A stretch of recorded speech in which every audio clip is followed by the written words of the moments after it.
Hello friends, this is Midnight Chills. Welcome back to my channel. Tonight's tale is written by author Rayne and was posted to the No Sleep subreddit.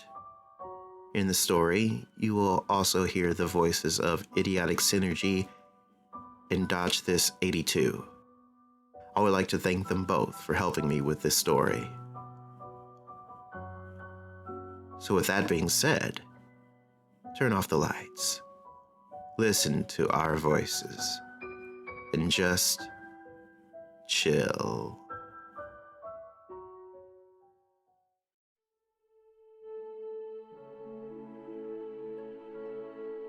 I wasn't the best behaved child a parent could hope for. I was selfish, greedy, and hostile. Basic nightmare kid. I'd pitch fits when I didn't get my way, and often make sure to break something my folks treasured to make my point.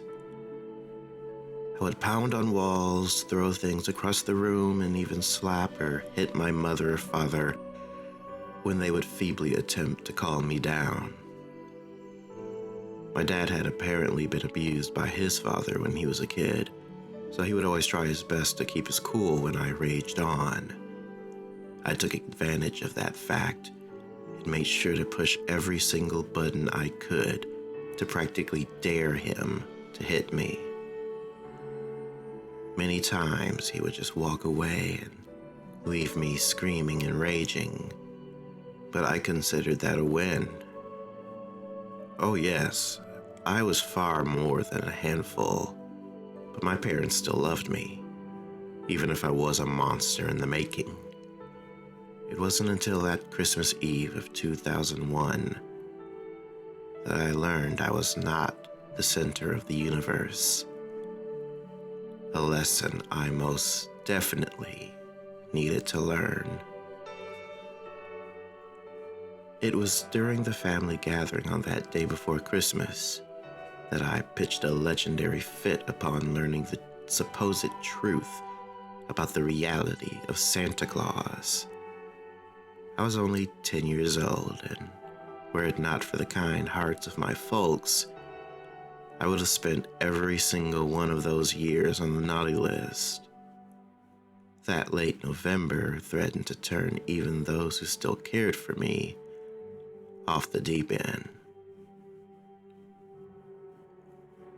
Everyone had arrived at our house for the festive meal, and my cousin Courtney had been pushing my buttons all day. She was a good 3 years older than me, and thought she knew everything that the world had to offer. Being far more experienced and knowledgeable than I, she assured me there was no such person as Father Christmas, a truth I was not ready to hear.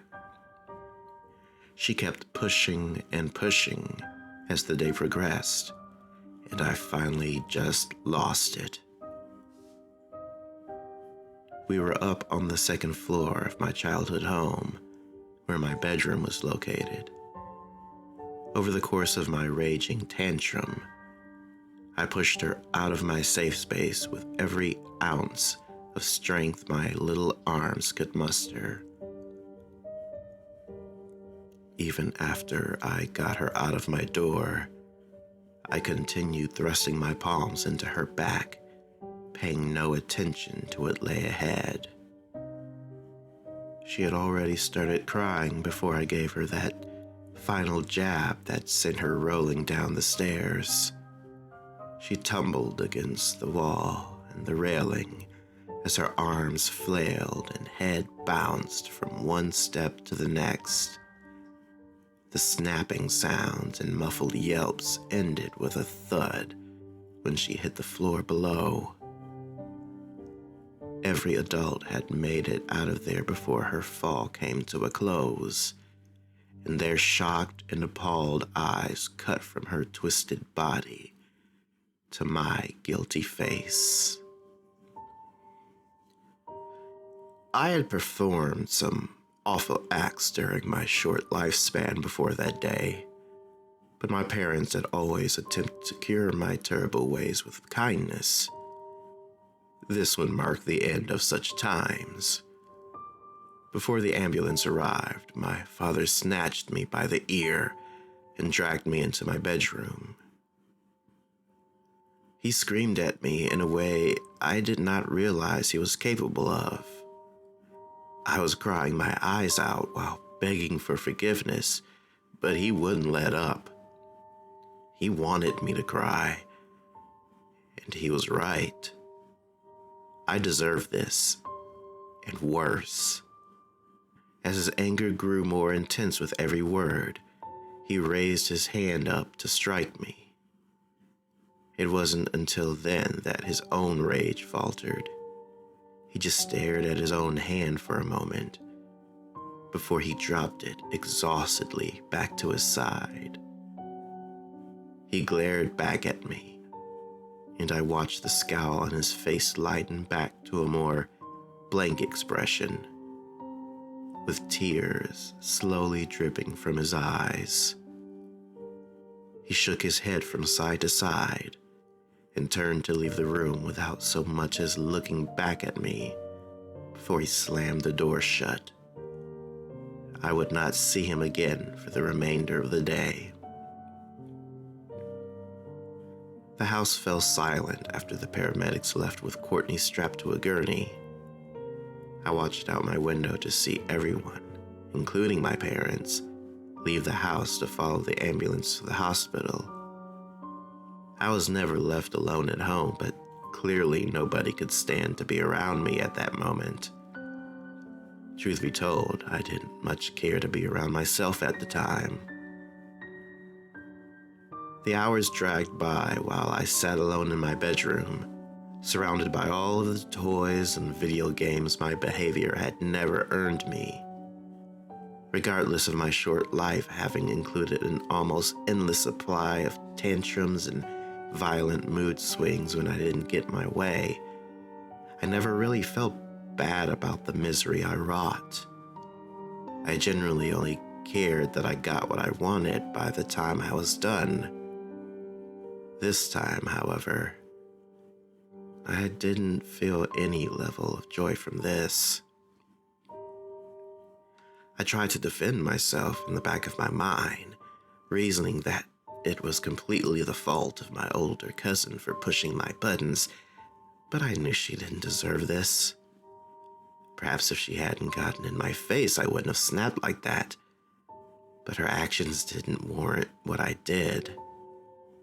Maybe she just ended up with a couple of bruises, and it's not as bad as it sounded, I reasoned with myself, though I could still hear the snapping of her bones ringing in the background of my silent, darkened room.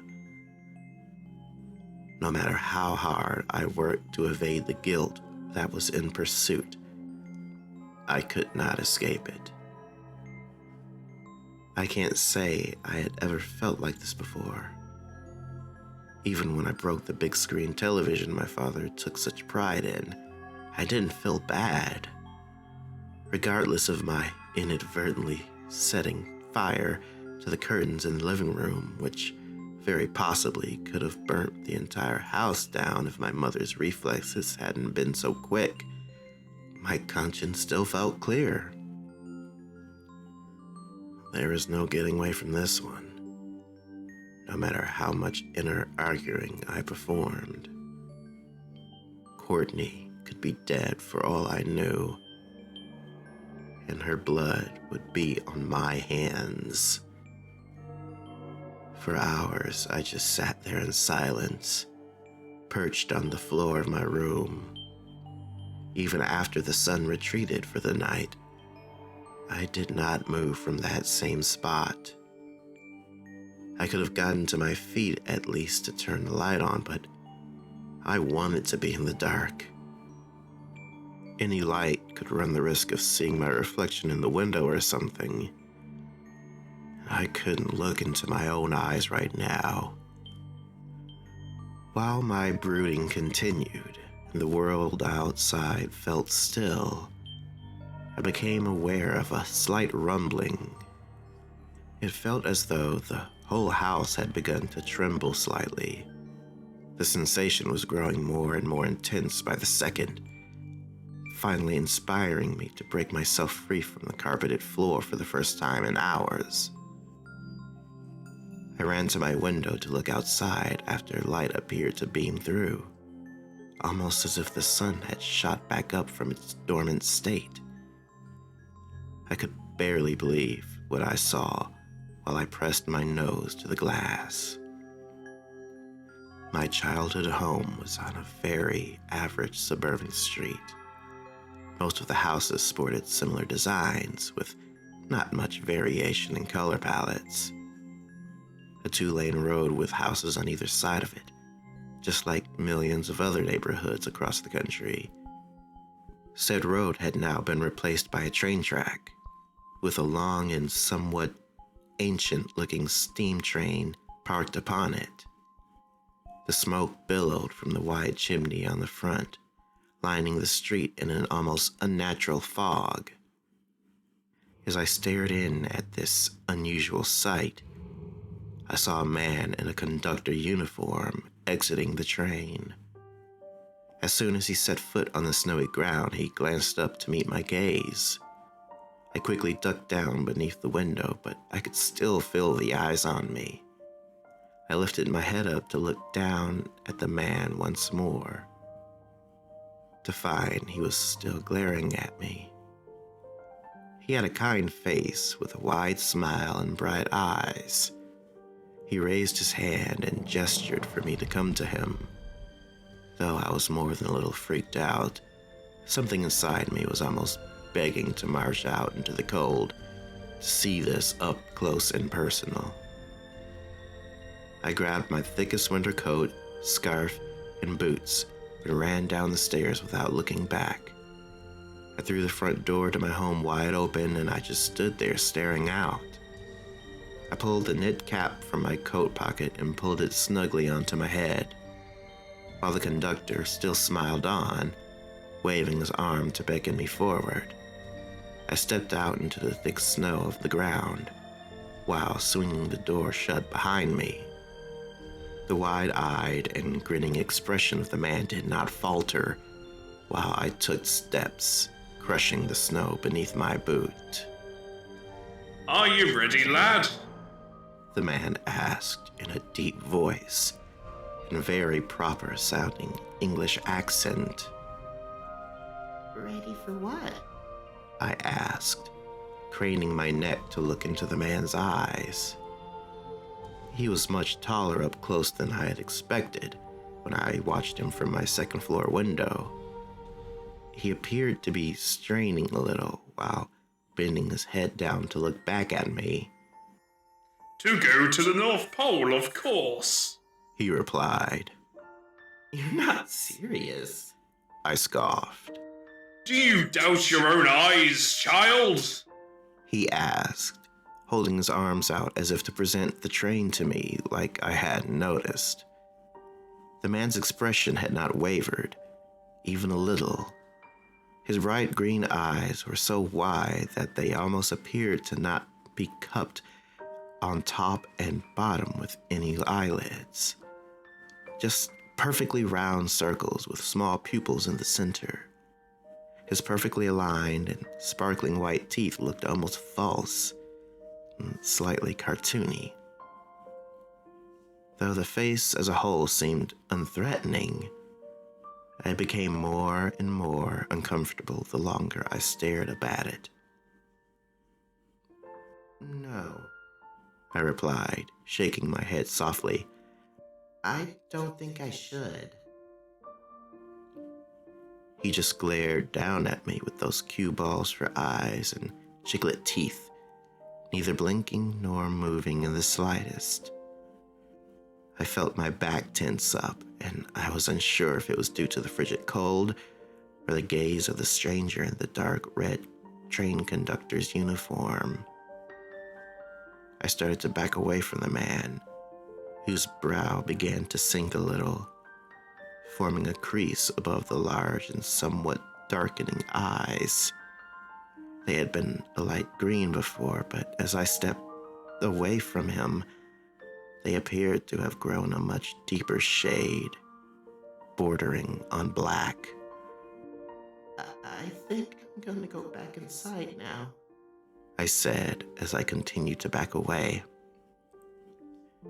We continued our staring contest as I waved my hands around behind my back, hoping to feel my front door approaching soon. The second I felt my fingertips make contact with the reflective brass doorknob, the conductor outstretched his own arm in front of him, still maintaining his unsettling gaze. As I turned the knob, the white-gloved hand shot towards me, growing as it drew closer until the elongated fingers wrapped themselves around my entire torso. The grip was so tight, it almost squeezed the breath right out of my lungs before it rapidly yanked me back to the man. Before I knew it, he was holding me right in front of his face. His unblinking eyes appeared almost the size of my head while he examined my face. You will be boarding on this train, young man. His foul breath hit me like a truck, causing me to cough and gag at the stench. Would you care to climb the steps of your own volition, or shall I carry you like this? His eyes looked as though they were pulsing while they glared into mine. The horrendous odor that spilled from his mouth still lingered in my nostrils, but that wasn't nearly as uncomfortable as his stare. I'll walk, I stuttered, in little more than a whisper. The man nodded his head as he gently placed me back onto the ground.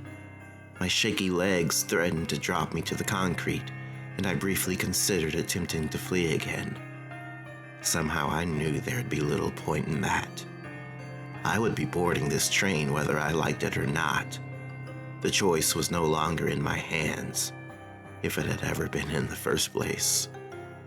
The lanky conductor lowered his body into a bow while he gestured towards the open door that stood just above the 4 metal steps.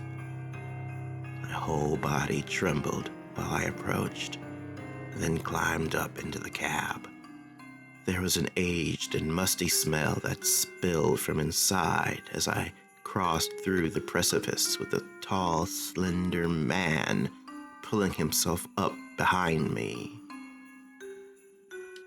Take any open seat you like, he said as we paced through into the passenger car. I glanced across the carriage to see only a handful of other children perched upon the seats of the elegant yet somewhat eerie room. They all turned to look at me when I entered, and they all wore the same exhausted and timidly fearful expressions.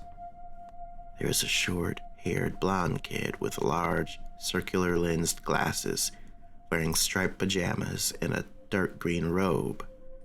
He appeared to be around 12 or so, if I had to guess. An African-American girl with long braided pigtails, who looked to be about the same age as I, dressed in a unicorn nightgown and a thick white coat with a fur-lined collar. A little red-haired girl in a puffy pink coat sat next to a ginger boy, who looked maybe a year or two older than her. I presumed them to be siblings. He wore a long hooded blue coat and appeared to be bordering on tears while he glared back at me. The cabin itself was quite large, far bigger on the inside than I would have thought when I looked on from my bedroom window. The ceiling was maybe 15 feet high, with 3 golden and ornate chandeliers hanging from it. They each held several flickering candles, though they provided little light to the darkly lit cabin. Shimmering yet slightly tattered tinsel drooped from them in no particular pattern or design. Each red velvet-lined row of seats had a large, arched window to the side, with delicate filigree borders. The carpeted floor was the same color as the chairs, but it was lined in yellows and greens, while speckled with a variety of muddy stains. Still, as classy as the place looked, there was something about it that felt ancient and ghostly. This seemed a place in which the dead would gather to travel from one plane to the next, not one that would carry small and terrified children to the wonders of Santa's workshop. As my trembling legs led me to the closest seat, I had little doubt that they were not bound for any place fantastical and inspiring.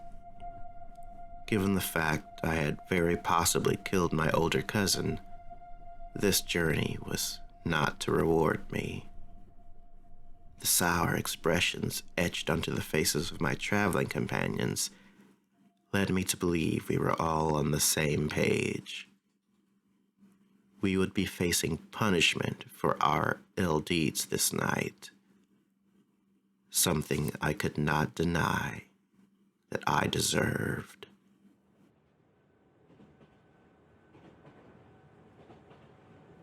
We all sat in silence while the tall, thin man made his way to the front of the cabin before sliding the door open and leaving our sight.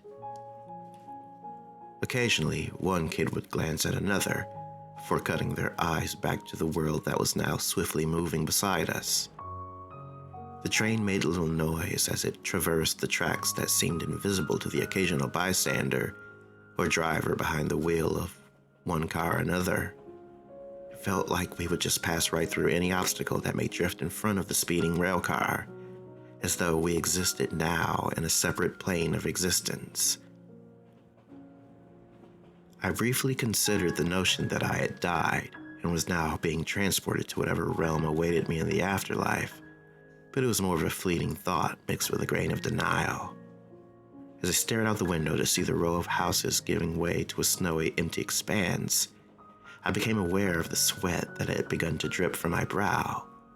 I realized it was almost suffocatingly hot in here, and I thought it may be best to remove my thick winter coat. As I leaned forward to slide the padded fabric down my shoulders, the cute little pigtailed girl across from me cleared her throat loudly to catch my attention.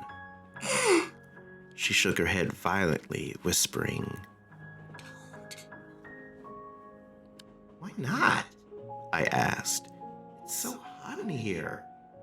Shh, one of the gingers echoed from up front. What the hell? I asked, darting my eyes between the other occupants of the train car. Shh, came from all directions now, and the girl across from me still shook her head wildly as I continued to pull my coat off. You guys are being dumb, I said, shaking my own head, pulling my left arm free from my jacket. Suddenly, the door at the front slid to the side, revealing the still smiling face of the conductor behind it. Instantly, all of the other children turned their gaze away from me to look down at their own laps or out of their windows. I sat in place with my right arm still in my coat, staring at the tall man as he strolled in wide strides towards me. He stopped when he got next to the seat I sat in, before turning to face me with his head tilted to one side. We just stared at each other for a moment before he said, Here we only have one rule. I felt my heart begin to race, while the wide, round eyes darkened once more. Never, ever let them cool. I slowly pulled my coat back up my left arm and pulled it shut in front of me. As I continued my staring contest with the grinning man, he held his right hand up beside his face, snapping his fingers. Seconds later, another man came speeding through the door, pushing a cart which held a tall pitcher and a single filthy mug. It took me a second to notice that the one who pushed the tray appeared to have absolutely no features upon his face. It was like a blank sheet of flesh with two small holes for eyes, no mouth, no nose or ears. The stained green and white striped shirt he wore hung to his knees, with eerily thin, pale legs protruding from beneath. I only referred to him as, well, him, because the proportions and mannerisms were somewhat masculine. Otherwise, there was little way of telling what he actually was. The blank-faced man stopped with the cart right beside the conductor, who reached for the pitcher with his eyes still fixed on me. He poured a dark, streaming liquid into the cup without spilling a single drop, despite his gaze not shifting from mine. He laid the pitcher down and snatched up the cup, holding it outward towards me. I reached up with my trembling hand and grabbed the mug, expecting it to burn my fingers, but it surprisingly didn't even feel warm. Drink. I raised the cup up to my mouth and instantly recoiled when the steam billowing from the liquid within felt as though it would burn my upper lip. It's too hot. I whined, lowering the cup back down. One rule.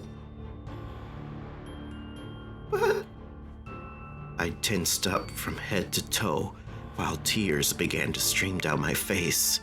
There was no way I could pour the scalding drink into my mouth. I knew it would burn me from the inside out. The slender arms reached out to me again, one wrapping its thin fingers around the hand which held the mug, and the other clutching onto the top of my head. He forced the cup up to my mouth while pulling my head backwards. Never. The rim hit my lower lip, immediately and excruciatingly fusing the tender skin with the ceramic. Ever. The thumb of the hand which gripped my head tightly extended and lowered to push my bottom jaw open. Let them. I was struggling to break free from his grasp, and though he only held me by the head and hand, I could barely move my body. Cool. He tipped the bubbling beverage into my open mouth, spilling the burning liquid across the skin of my face as much as down my throat. I screamed out, horrified by the immense pain I had never before imagined. I felt blisters form on the outside of my mouth as well as the inside of my gaping orifice. It was like fire was erupting from within me, as though it were melting my insides, tearing holes in the inner lining of my esophagus and my stomach. My flesh bubbled and popped while my guts churned against the unbearable suffering. As the final drops fell from the cup into my gullet, I felt the dark fluid began to leak from holes it had formed in my neck and torso. I was only vaguely aware of the hand as it let go of my head and hand, while I coughed up thick blood onto my coat. As the conductor gingerly placed the mug back onto the rolling trolley, after tearing away from the lip which had bonded to it, he ushered the blank-faced man out of the room. My body was spasming and twitching, while the holes in my flesh sealed themselves back shut. The bubbling skin on my face became still and soft once more, and the horrendous agony subsided. I turned to face the tall man again, to see him studying me, tilting his head from side to side like a curious dog. I just stared back at him, still trembling from the shock of the events that had just transpired. He turned on the spot before walking back to the front of the cabin and out the door. Though my wounds had all closed and my flesh showed no signs of the torment it had just suffered, my clothes were still damp from the liquid which had been poured inside and through me. I had never felt more pain than the occasional scraped knee or elbow before this day. Perhaps some bruises from a fall from my clumsy twin left feet from time to time, but nothing even close to what I had just experienced. I was still shaking all over, and none of the other kids would even acknowledge me. They had tried to warn me, I couldn't deny that. Had they already experienced this themselves? I wondered. How long had the others been on board this train before I arrived? Would any of us ever escape this wretched thing? My head was in chaos as I turned to face the window again, to watch the world beyond the walls travel rapidly as we thundered forwards. There had to be a way out, even if it meant leaping from the train and onto the snowy ground outside. Perhaps it would be thick enough to break my fall. I'm sure I wouldn't make it unscathed, but what hell awaited us if we reached our destination? I had to try to communicate with my cellmates, so to speak. I can't say that I was in a rush to break any more rules, but according to the conductor, they only had the one. Snow-covered fields were all that surrounded the speeding train, as I gazed through the glass, which was heavily frosted on the outside. My body was still trembling, though it was still insufferably hot in the train car I shared with the other silent children. Every now and then, I could swear I saw movement within the white mounds of earth outside. Though it was dark outside, the full moon shone down through a cloudless sky, which may have just been causing me to see things as we sped past the landscape on the other side of the window. Regardless of how peaceful, yet strangely unsettling my surroundings appeared, I was terrified of what awaited us when the train reached its destination. With the torment I had already endured, surely what was still to come would be far worse. I felt my eyes welling up again as the hopelessness of it all struck me like a hammer to the jaw. I bowed my head, whispering prayers under my breath to make it through this in one piece. I had been an awful and conniving little brat my whole life, all 10 years of it. Perhaps I had no right to ask for forgiveness with the awful things I had done only hours before I found myself on this journey to hell. Hey. I heard a whispered voice call from my left. I turned to see the little girl across the aisle smiling at me. Hi. I replied softly. I meant to speak a little louder, but it seemed I was no longer capable of anything more than a whisper. Maybe I had sustained some lasting damage after all. She smiled at me with something remorseful in her eyes. It was as if she felt guilty for what I had just endured, but even as much of a shitty human being as I was, I knew she tried to help me. I was just too damn big-headed to listen. I'm so sorry you had to go through that. She cut her stare away from me as she spoke with a slight crack in her voice. It's not your fault. I said, attempting to smile as much as I was able. We just stared at each other for a moment. She was a pretty girl, with beautiful big brown eyes. She looked very tired, though I couldn't tell if it was exhaustion from this experience or just the fact that it was some time after midnight by this point. I was still very young and hadn't really taken the time to appreciate the opposite sex just yet, but I found myself quite taken with her, which caused my face to flush and cut my eyes away from her in embarrassment. I'm Zophie. I couldn't tell if she was keeping her voice low in hopes of avoiding alerting our host, or if she may have been forced to ingest the acid-like concoction herself. Mikey. I replied, still feeling incredibly shy. Will you shut the hell up? The boy in the round glasses called out in an aggravated whisper. You're gonna get us all in trouble if you don't stop. His neck was craned around the edge of his seat to look at me, as his brow formed a scowl not unlike the one my father had shown me earlier that day. It mildly annoyed me that he was seemingly only directing his rage at me, when I was not alone in the conversation I was having, but I could still understand where he was coming from. God knows what the other members of this small group had gone through before I boarded. I just nodded at the angry kid, before giving Zophie a guilty smile and a shrug. The boy turned back to face away from me again, while I still gazed at the little girl on the seat beside mine. We locked eyes for a few moments, and I was surprised the experience didn't make me feel more uncomfortable. There was something peaceful about her, which helped my scattered mind regain a more composed state. That was, however, before the door slid open again. Tickets, please! The conductor said as he strolled up to the red-haired kids in front. I don't have a ticket, sir. The boy replied, stammering to get the words out. I beg to differ, young man.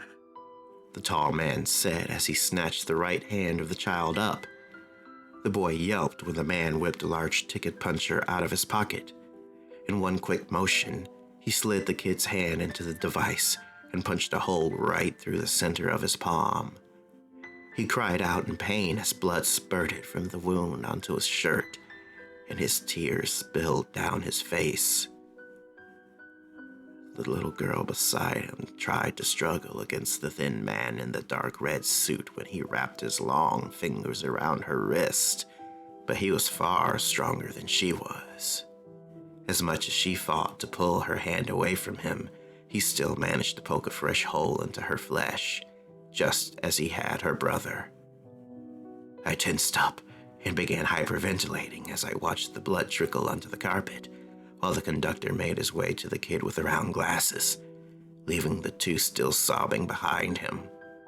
Another scream echoed through the cabin after the third ticket was punched, and I found myself shaking violently as the man paced back towards me. Ticket, please.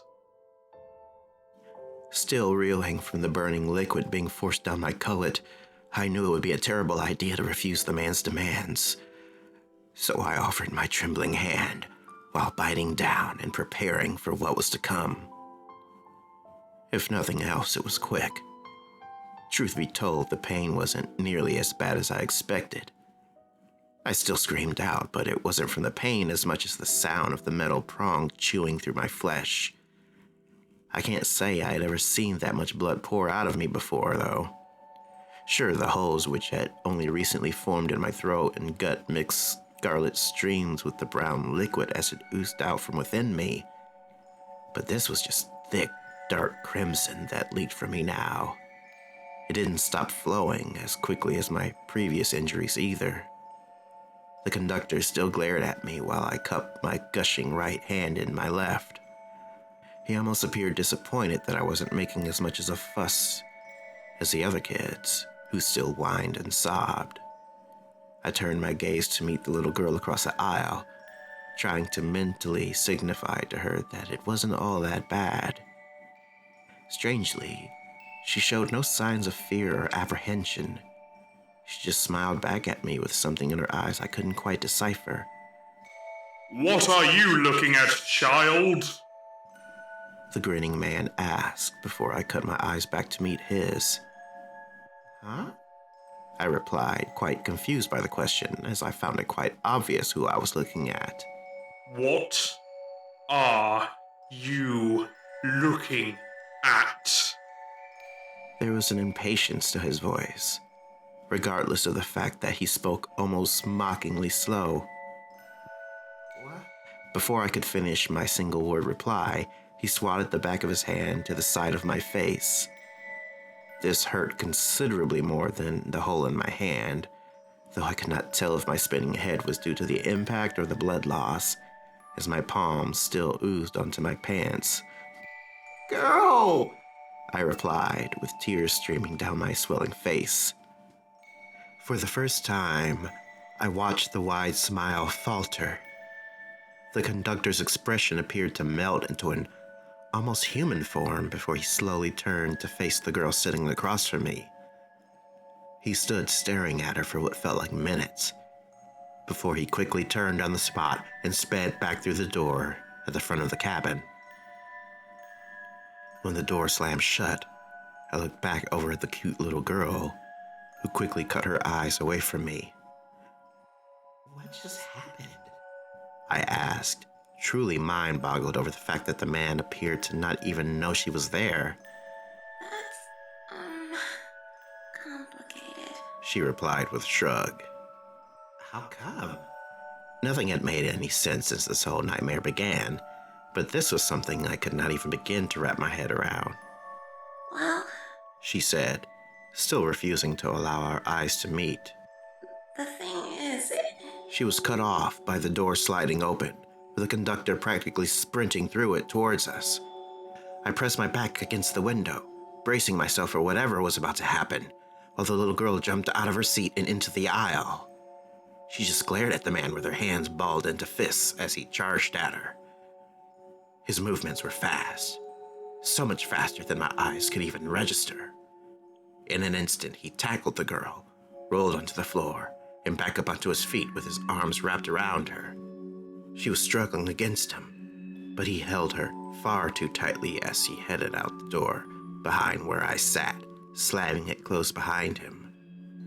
We all stared at the sealed door with our collective mouths hanging slack and wide.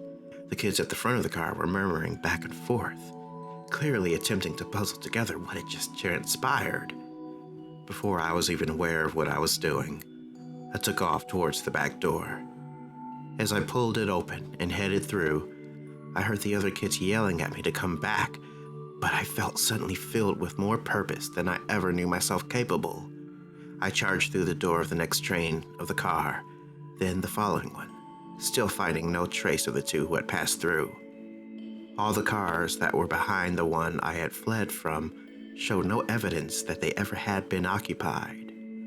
While I stared off the back of the train, taking in the vast, empty landscape in our wake, I knew what I had to do.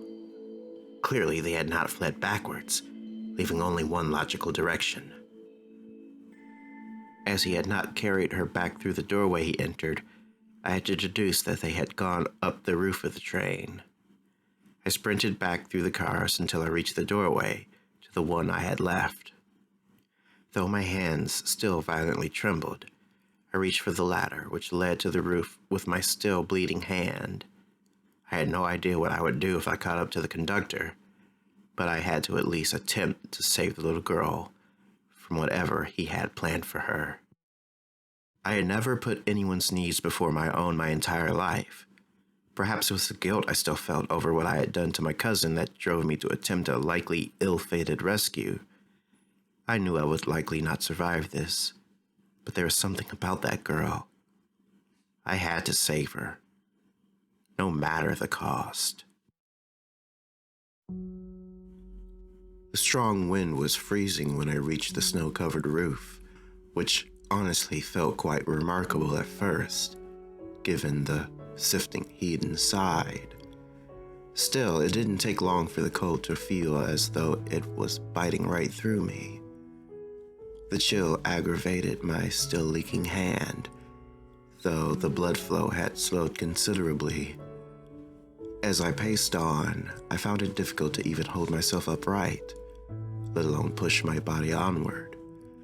But I knew I had to. The first several steps required far more effort than I had hoped, leaving me unsure if I would even be capable of completing my self-appointed mission.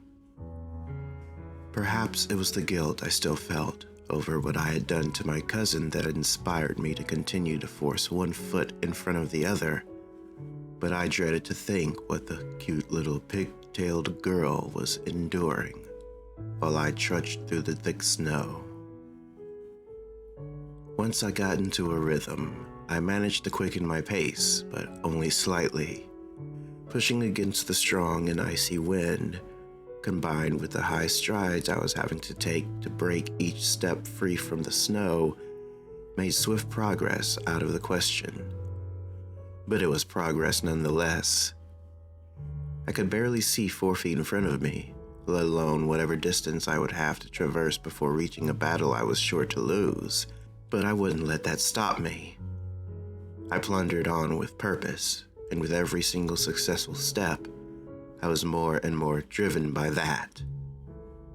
I had no way of telling how much time had passed by as I leapt from train car to train car. The first jump was the hardest and the most terrifying, but not unlike those initial hesitant footfalls, every leap was less scary than the last.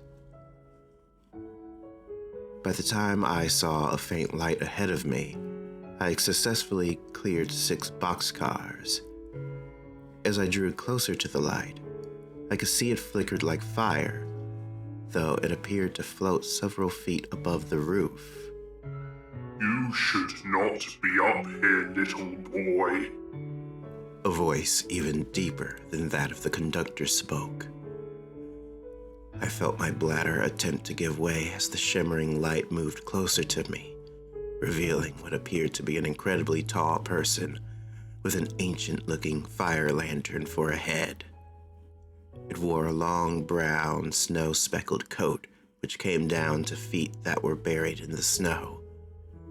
Its long arms hung just past where I presumed its knees to be as it stared down at me.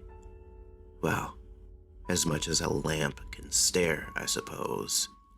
Still, I could feel it glaring at me, causing that same discomfort the conductor's wide eyes gaze caused. I have to get by, I said, doing my best impersonation of someone with actual confidence in their words. Without another word, its long arms reached towards me. I ducked down and rolled through the snow, managing to avoid its grasp, but this did not get me any closer to my goal. It swiped at me with the right arm, following with another swing from its left. Fortunately, the thing did not move quickly, and I found myself able to dodge. It just continued to swat at me, while I tumbled and leapt around the elongated limbs while attempting to locate any way of getting past. Finally, I noticed a split in the long coat, where the buttons ended just above the presumed knees. As both arms reached out for me again, I jumped forwards into the open section of the trench coat. The legs I now crouched between looked thin and frail, so before the bony hands, which were attempting to reach me through the opening, could grab me, I kicked at the left foot which stood in the thick snow to my right. Even with my small and weak stature, it didn't take much force to cause the tall creature to stumble. As the leg I kicked slid to the side of the roof of the car, the other came crashing down on me. Before it could pummel me into the snow, I rolled out through the curtain-like back of the long coat. Once I was clear, I turned around to see arms and legs flailing as the lamp-headed thing stumbled off the speeding train. I saw nothing more than a quick flash of light, followed by a thin line of smoke rising from where I assume it made contact onto the ground. With my heart still hammering, I stood up on my trembling legs and started back on the path in the hopes of tracking my quarry before whatever the conductor had planned for the little girl occurred. Though I feared I would run into another of whatever that thing with the flickering head was, I did not run into any more obstacles until I reached the front of the train. The carriages ended with only a long trolley filled with coal and the engine just ahead of it. Just as I started to gather up enough courage to leap into the rough and jagged coal, I found myself nearly paralyzed with fear when a familiar voice spoke from behind me. And where do you think you're going? I spun in place to see his wide eyes and grinning face only inches from mine. He stood in place, leaning over at the waist to gaze directly at me. I could barely form anything close to actual words while we stared at one another. Well, speak up, boy! His darkened eyes formed that unsettling scowl again. Girl? I asked, in little more than a stuttered whisper. Ejected, I'm afraid. Would you like to join her? We just stared at each other for a moment. I was terrified that I was about to be launched from this very spot, only to crash down to the ground around us. I couldn't help but wonder if this would be a better option to whatever hell he had in store for me if I were to be permitted to remain on board. I didn't think so, he said, wrapping his fingers around my face and lifting me from the snowy roof. I braced myself in preparation for being tossed like a rag doll, but he did not throw me over the side. He just stomped in wide strides, with me hanging from my head in his outstretched arm. He stepped in wide strides, crossing the carriages much faster than my tiny legs had. Though I wouldn't say I was particularly comfortable, dangling like a fleshy Christmas ornament by the face, I was beginning to feel secure that my punishment may not be overly severe this time.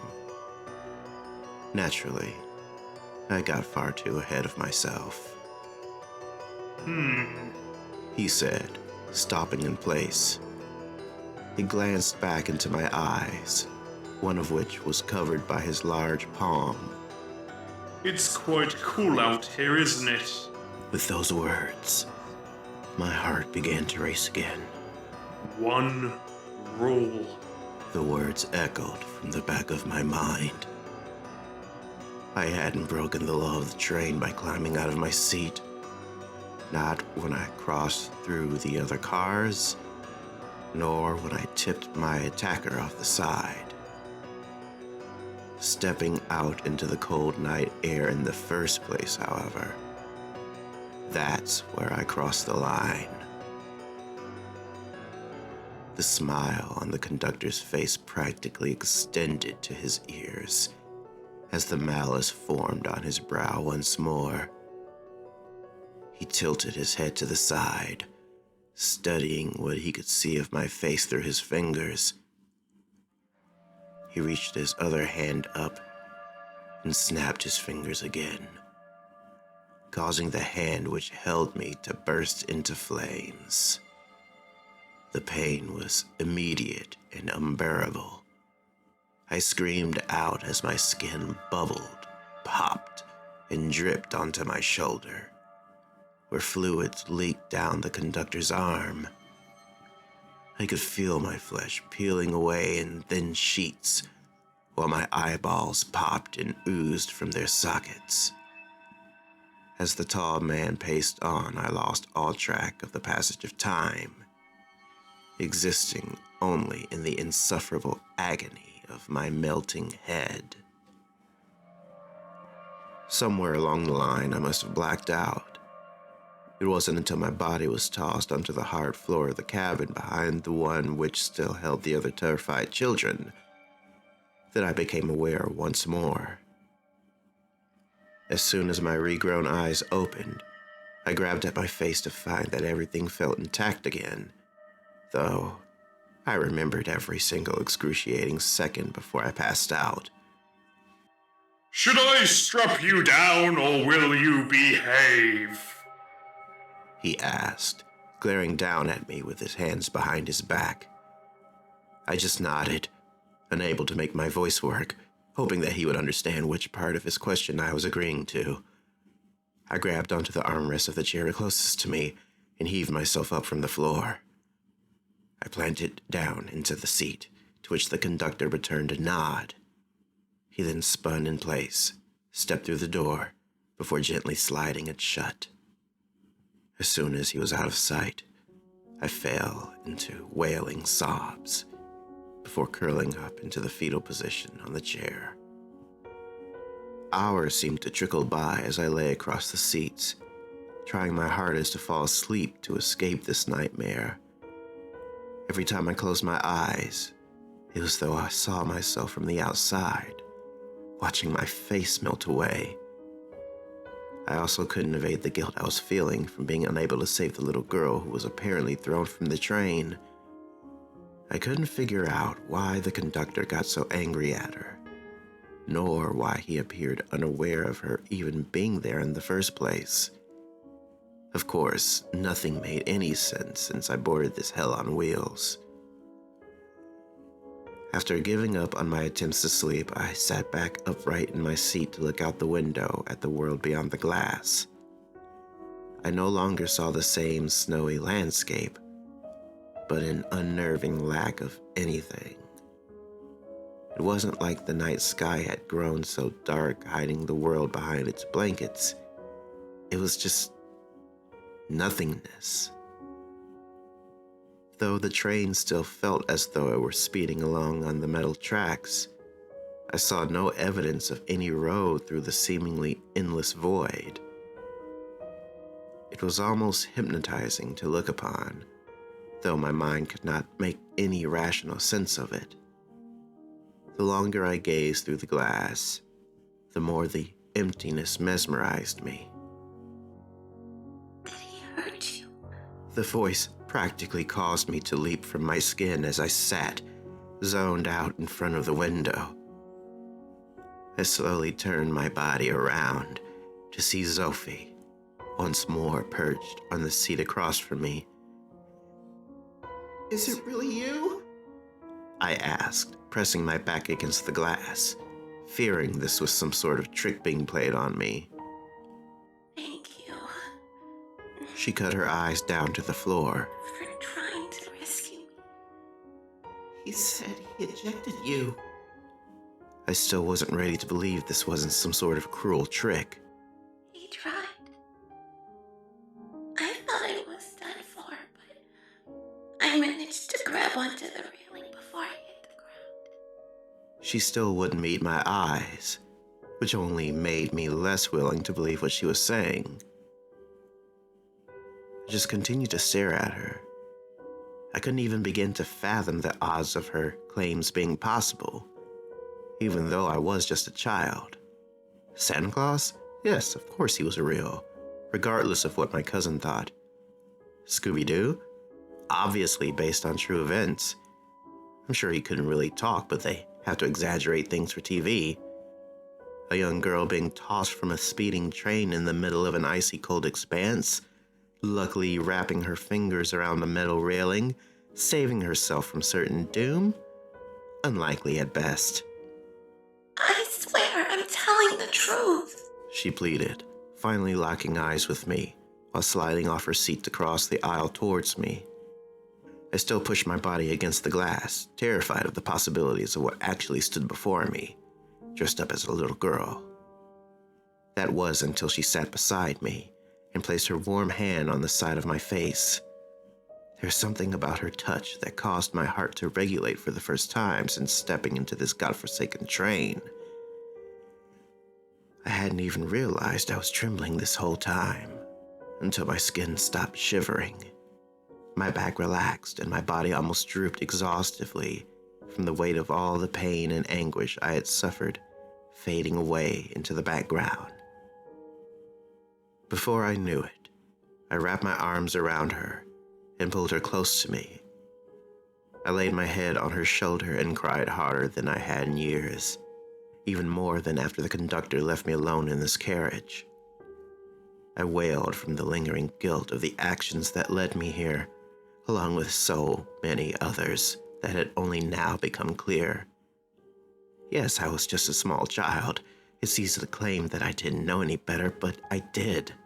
Somewhere in the deepest pits of my mind, I knew what a spoiled and selfish little bastard I was. And for the first time ever, I wanted to change. I saw flashes of the exhausted looks on my parents' face when I would lose it in public or around others. I heard the sounds of my mother sobbing when I had pushed her too far so many times. At that very moment, as I spilled a seemingly endless river of tears into Sophie's coat, I swore I would make things right if I was ever able to return to my home again. Truth be told, I could have sat there for hours, content in the arms of someone I had never laid eyes on before this day. But like every other fleeting fancy on this voyage of the damned, it was to be short-lived. I didn't even hear the door slide back open before the bellowing voice of the no longer smiling conductor raged from the front of the cab. How did you get back here? In an instant, Zophie pulled away from me and leapt from the seat to stand in the center of the aisle, glaring up at the tall man in the dark red suit, just as she had before. She didn't even appear frightened while they waged a staring battle that sent shivers up the aisle of my spine, while forming goosebumps across my skin. You have overstepped your bounds, Abigor. The little girl said in a voice strong and proud. This train is mine, Zophie. You have no jurisdiction here. His voice sounded sinister as it moaned, the words filled with sheer hatred. As the conductor slowly paced towards her, a long and jagged blade manifested in his hand, which reflected the dim lights of the cabin across the walls. While the pigtailed little girl stood her ground, as David facing the hulking Goliath, I found myself filled with a purpose I had never felt before. Though it was similar to what struck me when he first pulled her from her seat in the other carriage. That urge, no, that need to protect her. This was far more intense. This child was special. She was sacred. I had never performed a selfless act in my entire life. Well, all 10 years of it anyway. It was time for me to make my stand. My own fear practically melted away the instant I saw the man reach his sword high above his head to strike her down, while she bowed her head, seemingly accepting her fate. As the scene played out before me in almost slow motion, I jumped from my seat, pushing Zophie away from the approaching man. "Run," I said, offering a sincere smile to the girl, who now stared at me with tears welling in her eyes. I stood in place, blocking her from the sword which sliced down through the air to split me in two. I closed my eyes, feeling content in the knowledge that her face would be the last thing I would ever see. An awful, self-consumed brat dies so that a brave and wonderful little girl can live. Yeah, that's a fair trade. I felt proud of my actions. A feeling I had never before known.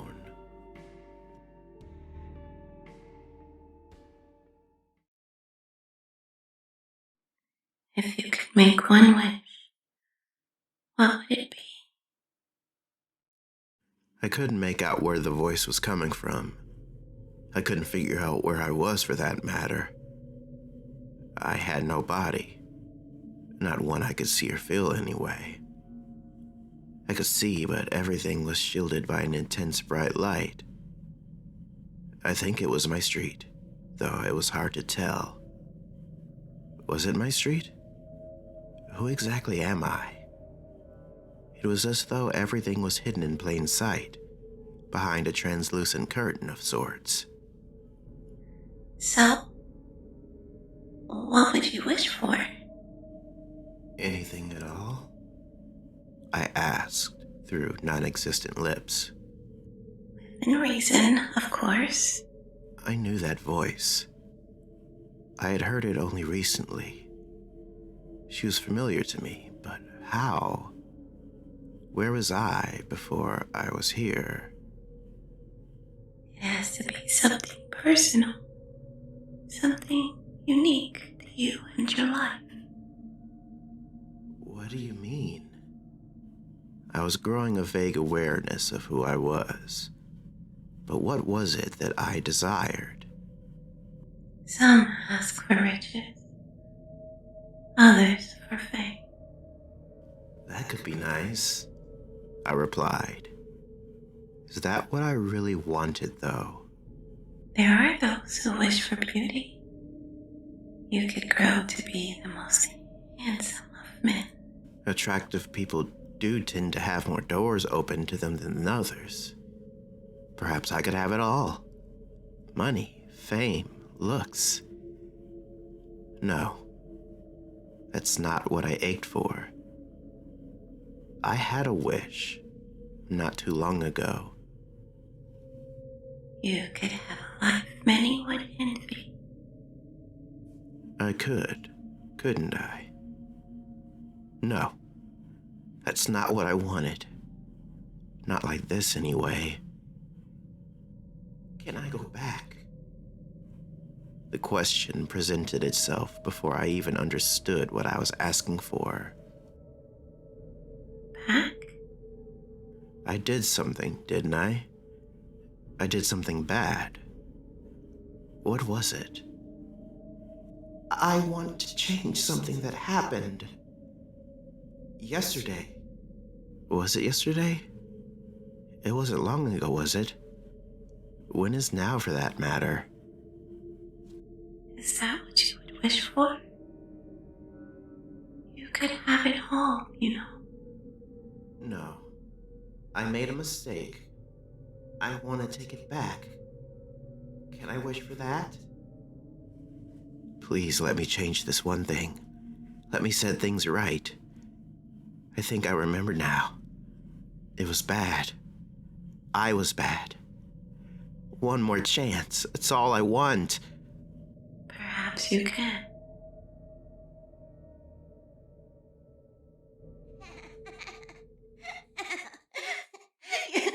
You know Santa's not real, right?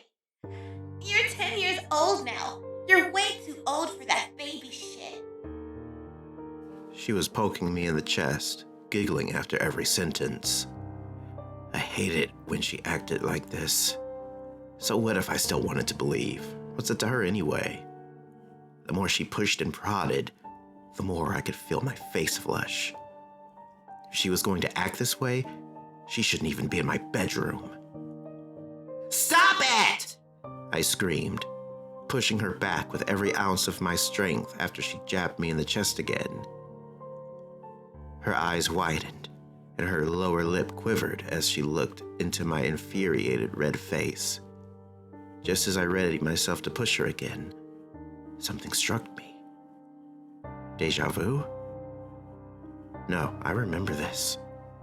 There's something else. That scar in the center of my hand. Suddenly, a veil lifted before my eyes. Memories spilled back into my mind as though they poured from a jug. My scowl softened. My face cooled. I looked up into the eyes of my older cousin and suddenly felt a stab of guilt. What the hell? Courtney cried out as I wrapped my arms around her. I'm so sorry, I said, while my eyes welled up. You're so damn weird. She said, pushing me away before running down the stairs. I stood alone in my bedroom, watching her swiftly move out of my sight, descending the stairs the proper way, as she should have been permitted to do the first time. I turned my gaze back to the interior of my room, glancing at all of my wonderful belongings. More toys and games than the average kid could hope for, lazily scattered around my spacious bedroom. Items purchased with love, which I showed as little respect for as those who bought them for me. I practically sprinted down the steps towards the dining room, to where my parents stood surrounded by family and friends. I could tell my father tensed up as soon as I entered the room. No doubt he was prepared for yet another day of my whining, bitching, and moaning. The look on his face was almost comical when I ran forward to hug him. He and my mother shared a shocked stare, while I extended my arms around her too. You okay, kiddo? He asked, reluctantly, while placing his hand on the top of my head. I just looked up at my folks with tears still trickling down my face. I'm so sorry for everything. I promise I'm gonna try to be better. I love you both so much. They stared down at me and back at each other, completely lost for words. Things changed dramatically in the weeks that followed the Christmas Eve I lived through twice. It took a while for my family to accept that I had actually changed my ways, but before long, I was closer to my mom and dad than I had ever been. Even Courtney became almost like a sister to me. Though she was a few years older than I, she only lived a few blocks away. She would babysit me for free when my folks would enjoy the occasional night out, another thing they were hard-pressed to achieve when I was still a screeching, fit-pitching little brat, as nobody would have any desire to take care of me in their absence. The full memories of my experience on the train took some time to reform in the back of my mind, but the lessons I learned have stayed with me to this day. Sometimes, I wonder what happened to the other children I shared that train car with. Perhaps they had their own trials to endure before they would be set free. I can only hope they succeeded as I did. On occasion, I allow myself to wonder if the entire experience had only been in my head. But the small circular scar that still remains on the palm and back of my hand would suggest that was not the case. Some years back, I married and fathered a child, a boy who was almost as prone to tantrums as I was at his age. My wife and I are trying everything we can, though little seems to have any effect. Maybe this is karma for being such an insufferable little shit before I found a better way to live. Though my experience, almost 20 years ago now, still causes me to jerk away from a graphic and horrific nightmare from time to time, I'm grateful for that hellish trip. My son is 10 years old now, the same age I was when my outlook changed for the better. I can't deny there's a little voice in the back of my head that secretly hopes the train arrives for him this Christmas Eve. Does that make me a bad parent? Thank you for listening, and I hope you enjoyed that story. If you did, please consider checking out the author's other works. If you enjoyed this audio narration, please consider subscribing to the channel and ring the bell for notifications. I'd again like to thank Idiotic Synergy and Dodge This 82 for helping me with this story. Be sure to check out their channels as well. And if you have a story you'd like me to narrate, please email me at midnightchillsnarrator@gmail.com, or you can submit your stories to my subreddit, r/midnightchills. You can also find me on Twitter at twitter.com/chills_midnight. Don't forget to tune into the channel this New Year's Eve for the New Fears Resolutions Mega Collab, featuring myself as well as a whole lot of other narrators. With that being said, I hope you all have happy holidays, and I hope you have a good night. And if you can't sleep, just chill.